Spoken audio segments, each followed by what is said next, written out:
Long considered the Minov in the SUV market, is riding high on the success of the Vitara Brezza, which has emerged as the highest selling SUV in the country. Now, the growth means that the company now stands as India's second largest SUV player, behind M&M, and not by a big margin. Ronojoy has been doing some number crunching for us.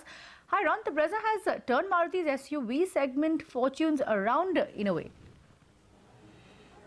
Well, indeed, and really, I think the remarkable turnaround story has been the fact that now Maruti Suzuki is the country's second largest SUV player. You know, we all knew that last financial year was the year for SUVs, because while the overall passenger cars grew only at about 3.4%, the UV segment grew by over 31%. So that was the gap between cars and SUVs.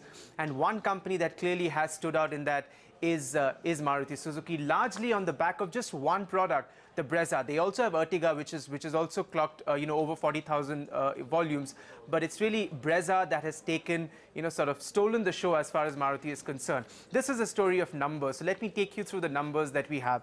Maruti Suzuki, as of April to February period, sold 98,583 units of the Brezza, making it the country's largest selling SUV, followed by Hyundai's Creta, which sold 86,898 units, followed by the old warhorse from Toyota, the Innova, at over 71,000, close to 72,000 units. In all of this, Maruti's overall UV sales, last year, and here we are taking April to February into account because we are going by the SIAM data, that stood at 1.77 lakh units. That was Maruti's overall, UV share. They are just 20,000 units behind now M&M, which is sitting at 198,000 units. So they're just 20,000 units behind.